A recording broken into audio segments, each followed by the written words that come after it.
Mrs. Hughes, you work at Cardigan Hall as a housekeeper, that is correct? Yes.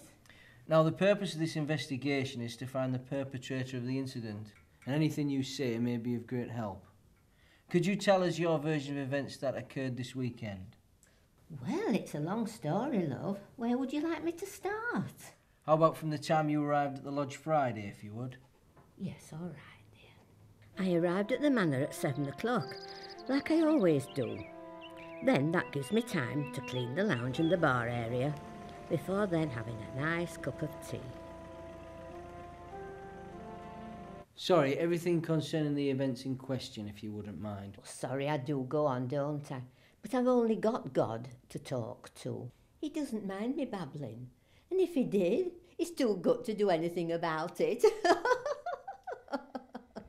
If you wouldn't mind, Mrs. Hughes. Where was I?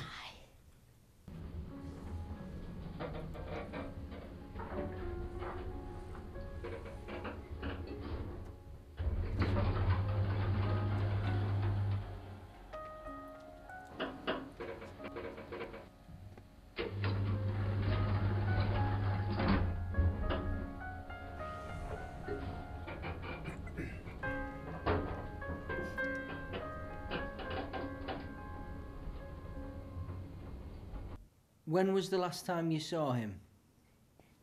Saturday. That's yesterday. Can I help you? My contact lens rolled under the door. Oh. So, before I knew it, my legs were around his shoulders. Do you mind? People are eating. Oh, have you noticed those two guests? You know the guy dressed in a suit and that redhead?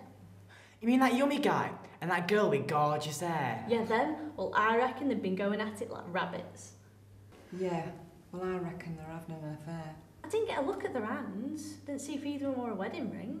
Yeah, well, affair or no affair, I ain't cleaning their sheets.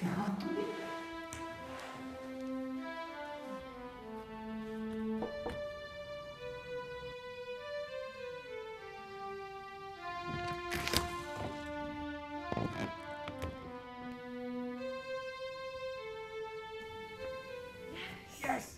Oh, Yes! oh yeah, Go on. that's it. Who's Oh, it, Daddy? Go on! yes, Go on! yes. Go on! Coming up to the final Yes! third on the Yes! road. Yes! Who's your daddy? Yes! Followed by Yes! Who done it? And Yes! who's your daddy's Yes! putting on front? He's going, Yes! he's going, and who's Yes! your daddy wins Yes! by 2 lengths.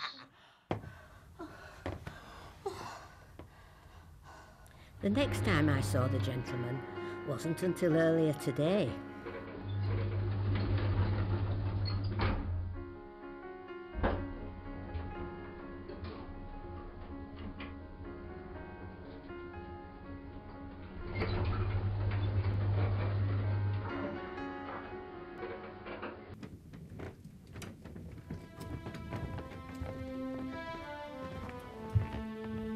I thought that room was empty. And that's when I started to think about things and thought I should check up on the girl. Housekeeping.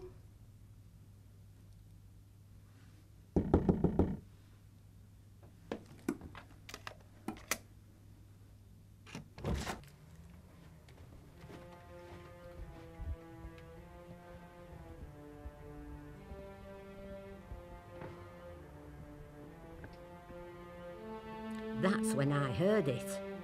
Heard what, Mrs. Hughes?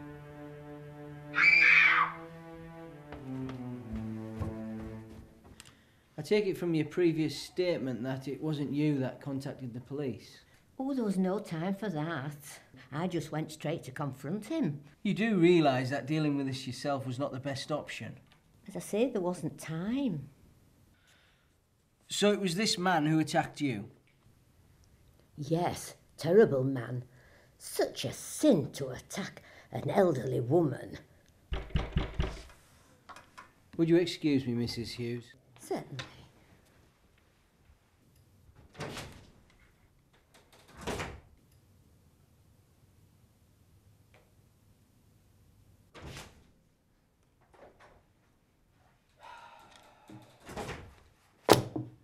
So, You've told us, I heard a scream, went to confront the man, saw possible evidence of the red-haired girl's belongings, and ended up hitting my head.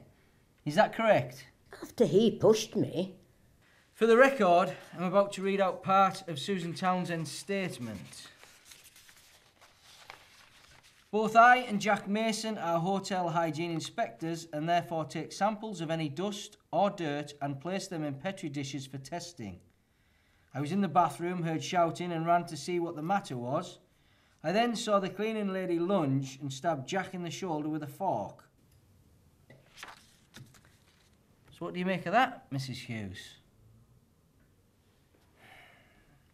Are you a religious woman, Mrs. Hughes? Certainly, I am a Catholic.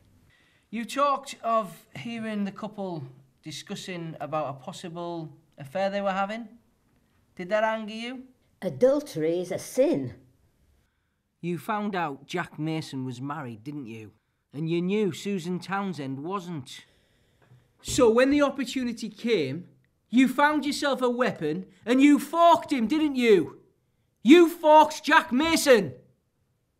I just don't understand why, Mrs. Hughes. I know nobody screamed. Cleaning the room, I couldn't get it out of my head.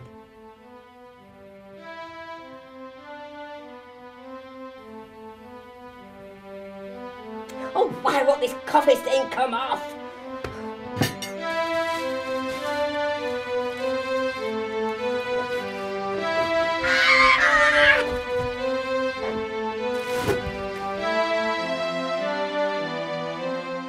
Mrs. Hughes, you're under arrest for grievous bodily harm and attempted murder. You do not have to say anything, but it may harm your defence if you do not mention now something you later rely on in court. Anything you do say may be given in evidence. All sinners will be punished. God's will never cease to be done.